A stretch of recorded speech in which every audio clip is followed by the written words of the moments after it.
There was a point in Jesus' ministry, I can't recall the exact scripture right now off the top of my head, but there was a point where it talked about how people quit following Jesus because his teachings got hard.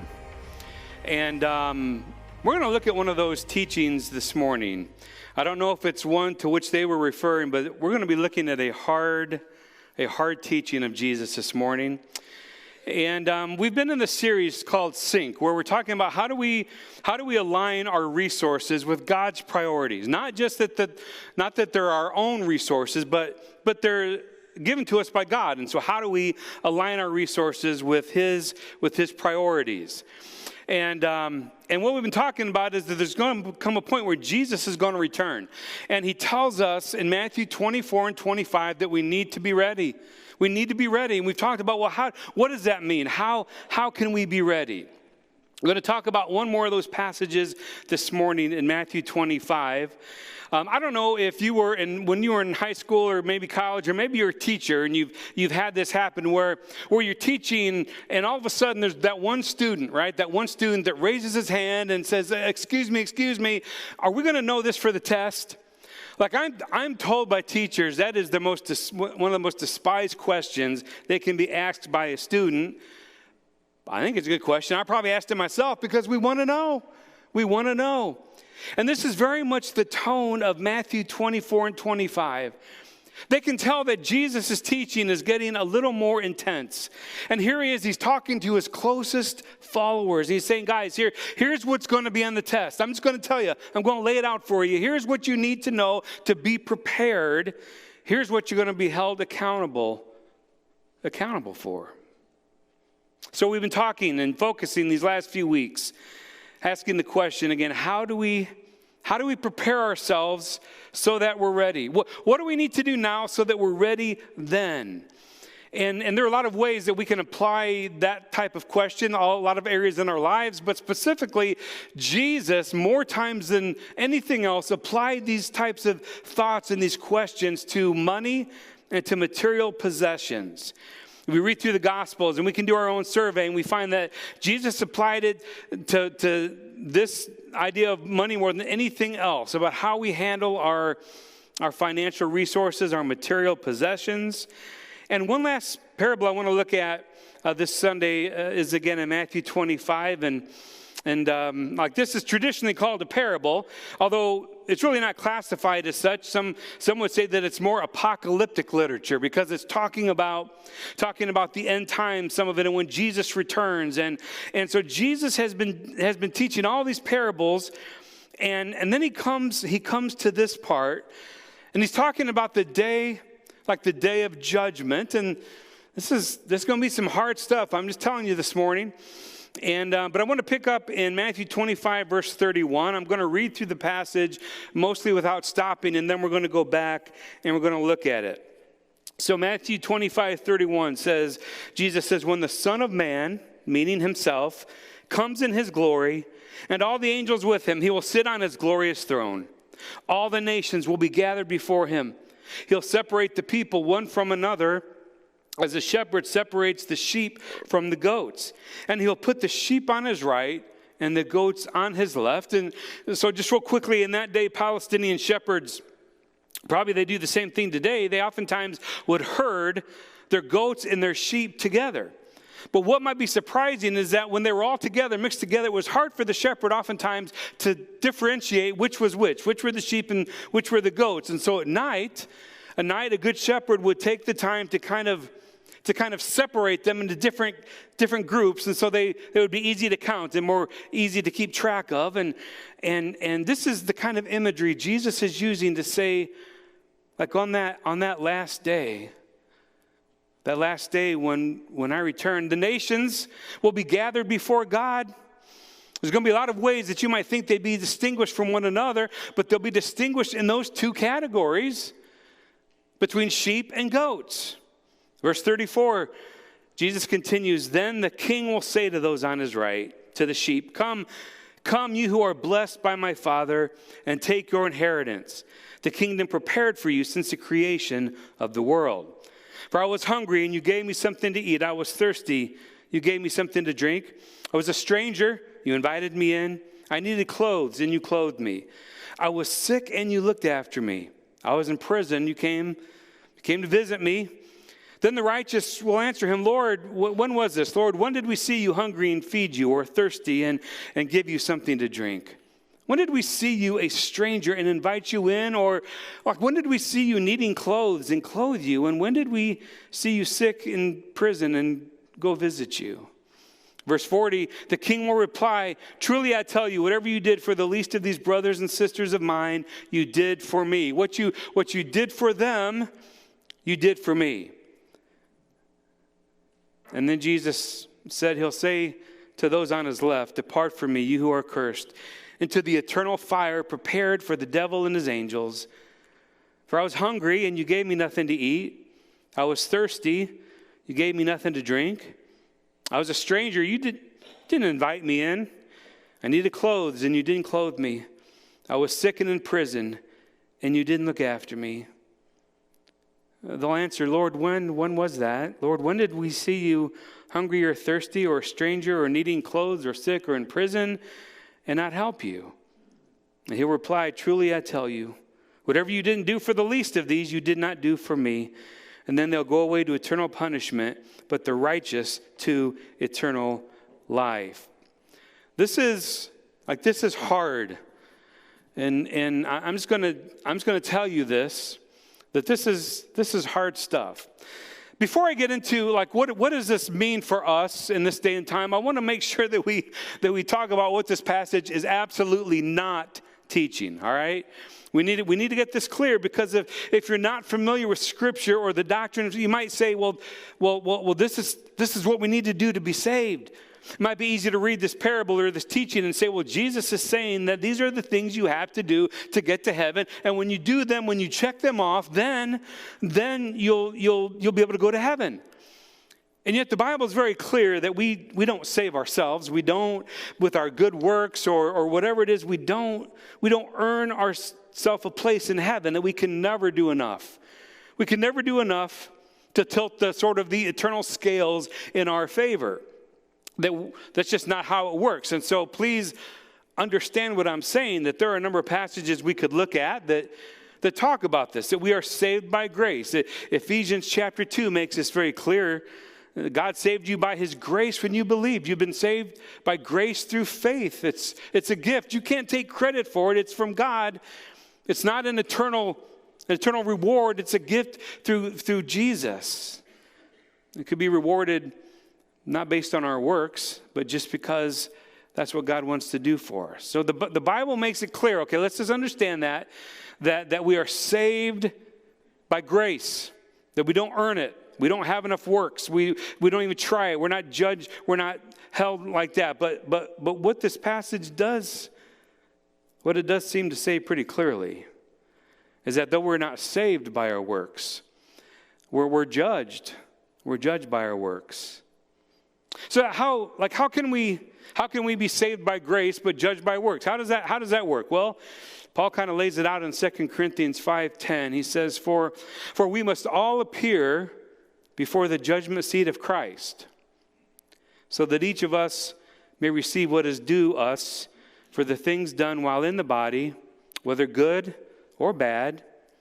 So that's pretty clear, right? We are saved by grace, but we're judged by works. And so there tends to be oftentimes these two camps within the church. Some people will say, well, we're saved by grace. Others will say, well, we're judged by works, as if they're two separate things, as if they're not like the two different sides of the same coin or two separate pedals on the same bicycle. They go together. Faith and works go together. We're not saved by our works, but we are judged by them. So in another way, in the context of Matthew 25, our love for the least of these is not the cause of our salvation. Our love for the least of these should be the effect of our salvation. Our love for people is not what causes us to be saved, but our love for people ought to be what happens when we are saved, so that the evidence can be judged. The evidence of our salvation is judged by our works, and yet it's grace through faith that saves us, okay? So let's understand that. And so Paul says in 1 Corinthians 13:2, the great love chapter, if I have faith that can move mountains, If I have the right kind of belief and conviction, but I don't have love, then he says, I've got nothing. And so it's faith that saves us, but it's the evidence of a saving faith found in this passage, how we love and care for the vulnerable, the broken, the overlooked, the undervalued. And Jesus says on the day of judgment, this is how the nations will be divided.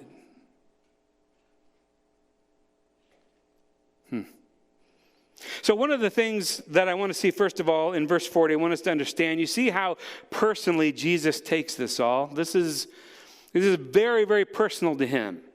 He's not just up judging, but there's something very personal about all of it. And so he says in verse 40, whatever you did for one of the least of these brothers and sisters of mine, he said, you did for me. And oftentimes is the case with the parable of the Good Samaritan. You know, we want to know, well, who is our brother and our sisters? Who is Jesus speaking of here in this passage? Or it seems like the question most often is like, who do we have to be nice to, and who do we have to hook for, right? And Jesus says, you know, you need to be take care of everybody. But some people say, well, Jesus is talking here about his own people, right? His own people, his fellow Jews specifically, that whatever you do to the Jews or don't do for the Jews, you don't do for him or you don't do for him.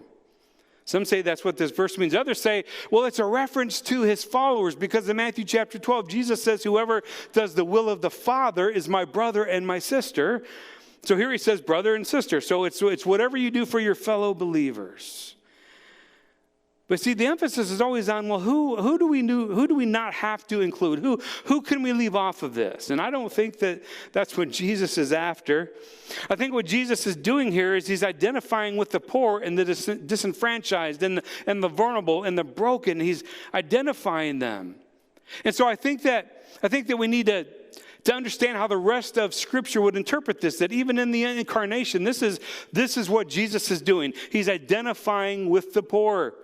He didn't have to be born into poverty, but he was born into poverty. His parents were so poor they couldn't even afford a sacrificial lamb at his birth.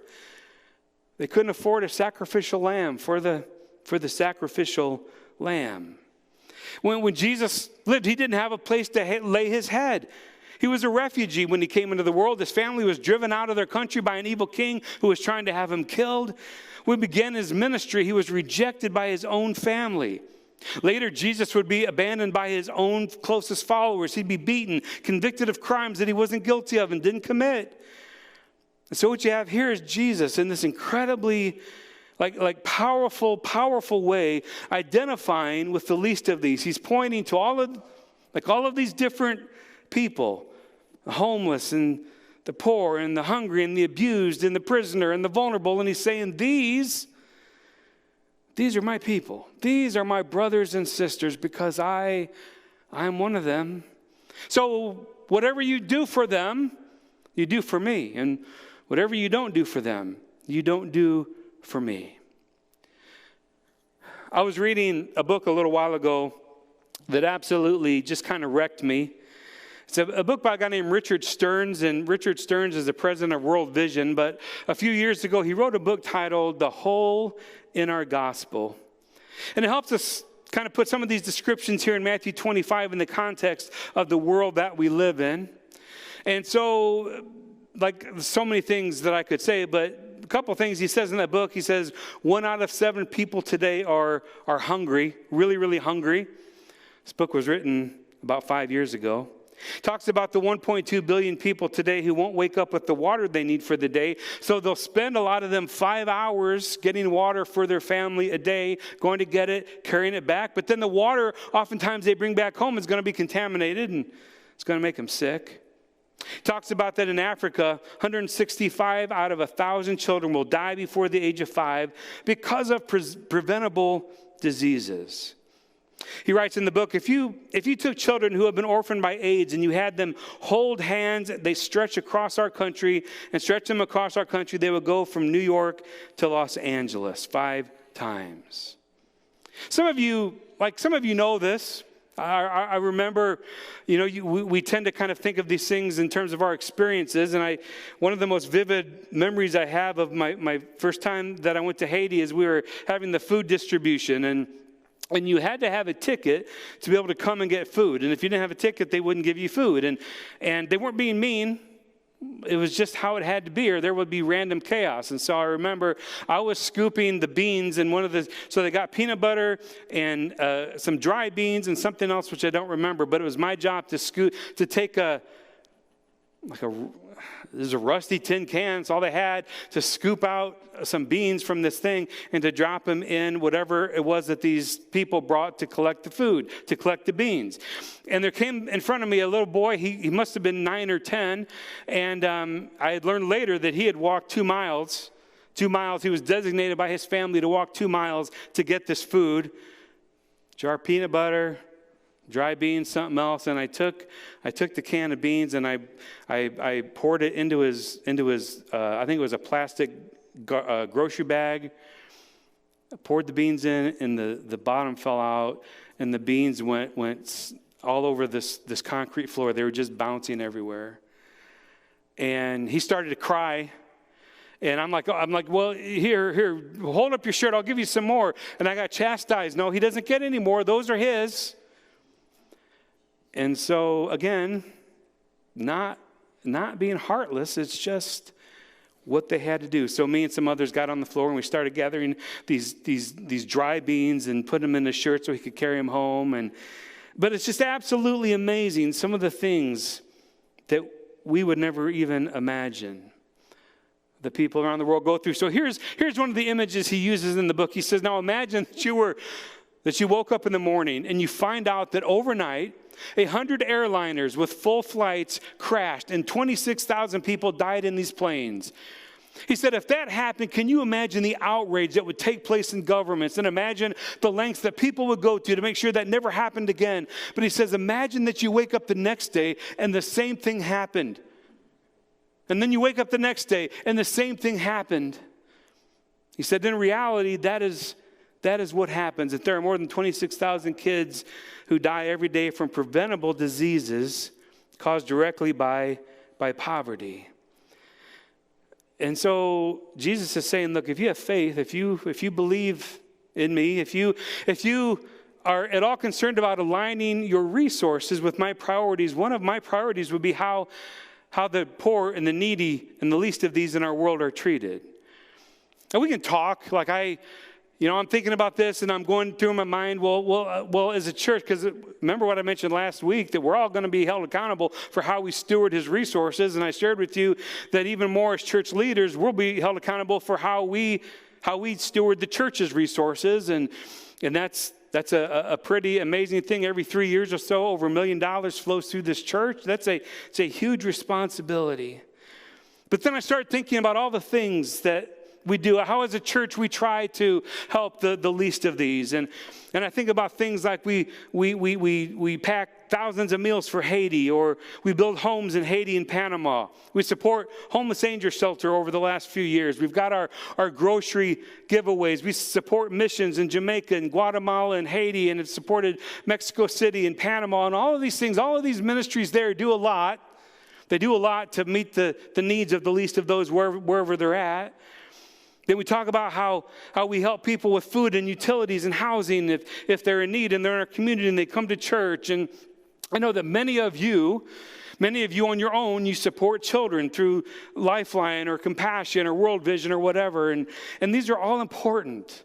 We've got these shoe boxes behind us. We'll talk a little bit more about how amazing this is in a little bit. But even if you say, well, Chris, I don't do any of those things.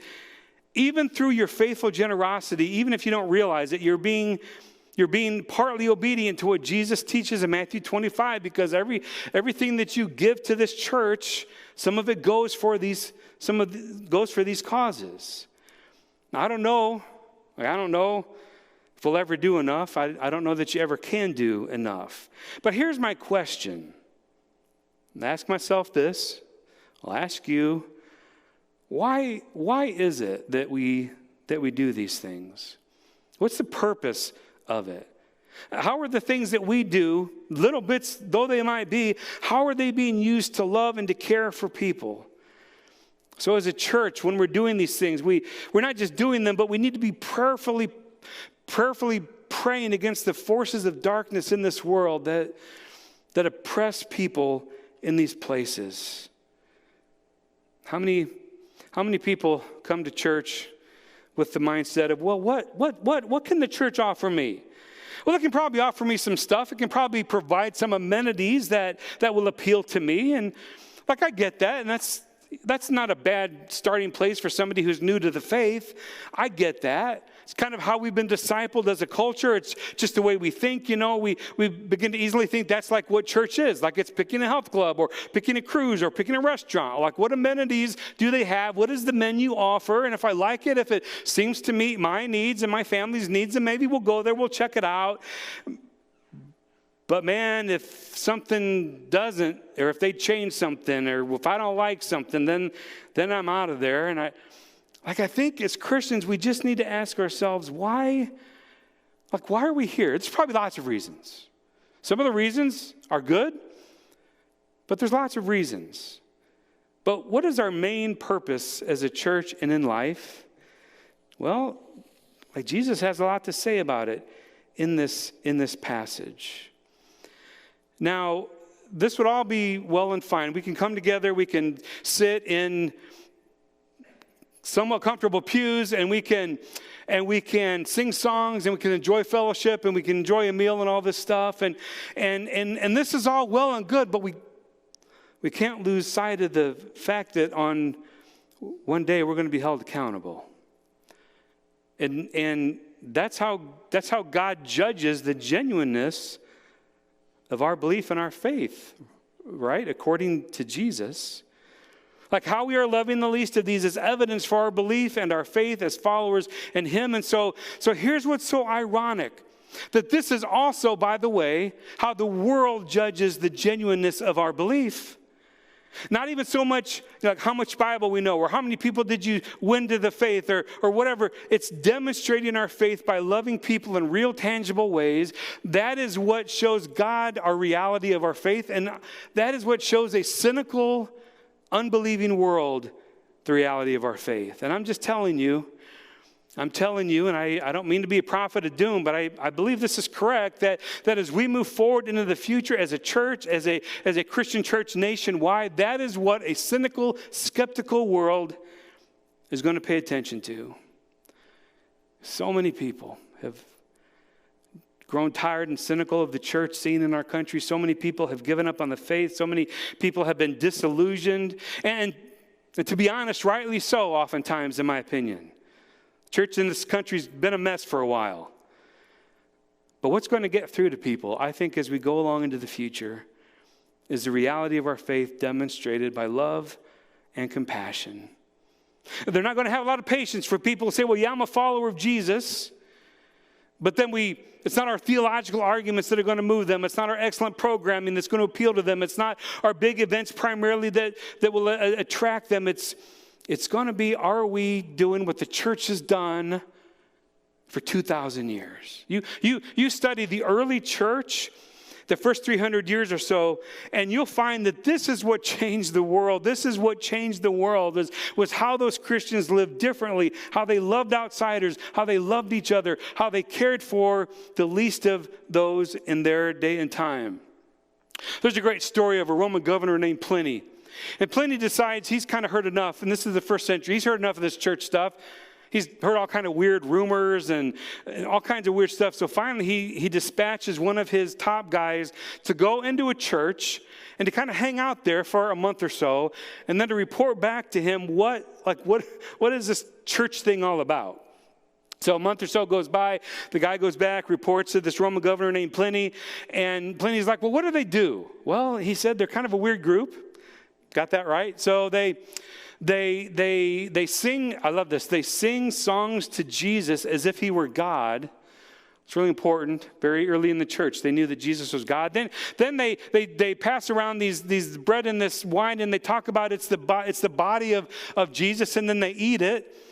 You know, there were rumors that early Christians were cannibals because of this, and yet here's what the guy said. Here's what the weirdest thing or the most obvious thing to me was.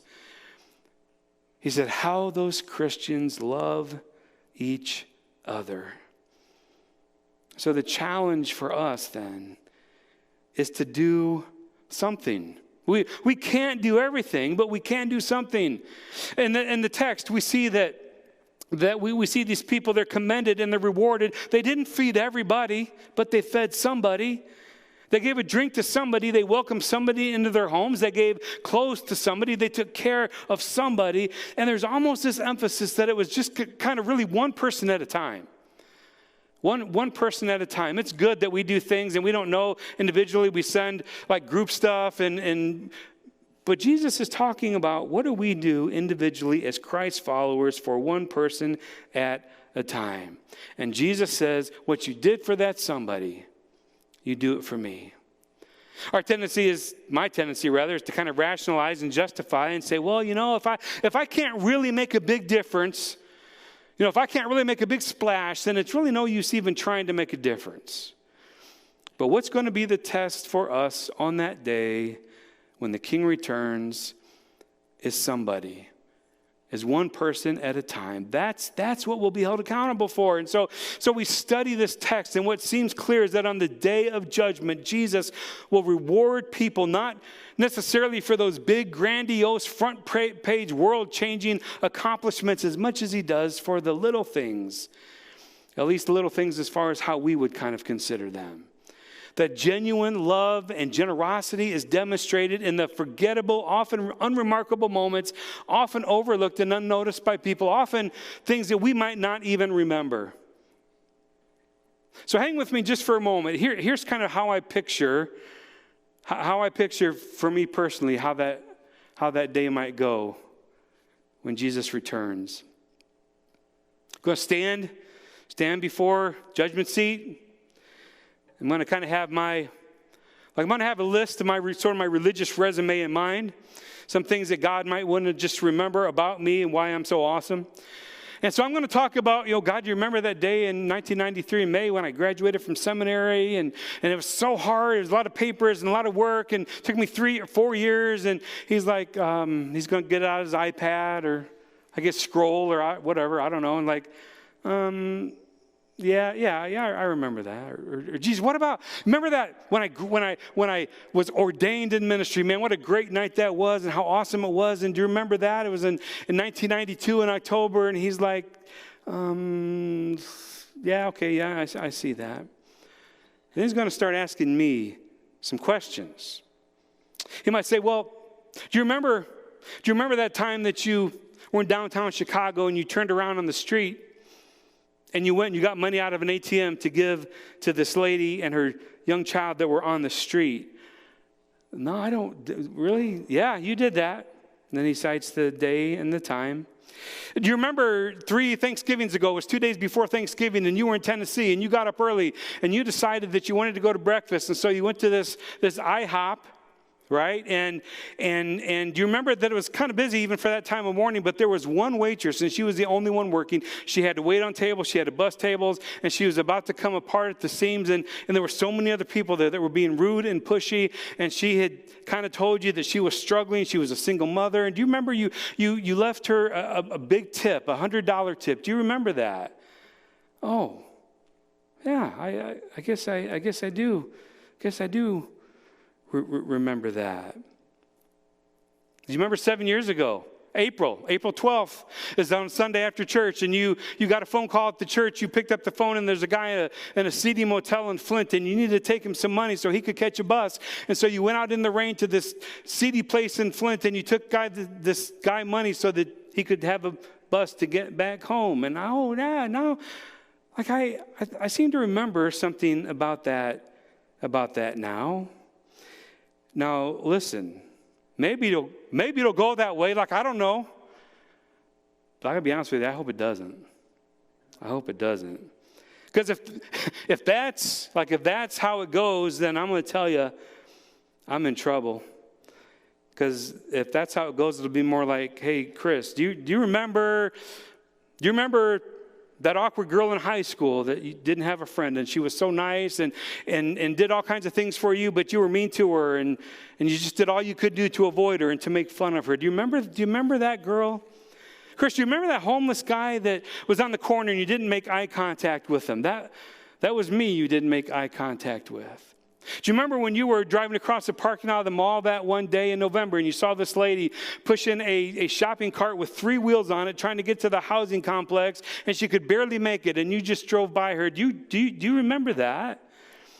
Well, that was me that you drove by as fast as you could. And he's going to go through all these things, so much more than any positive thing. And he's going to say, that was me. And what you didn't do for them, you didn't do for me.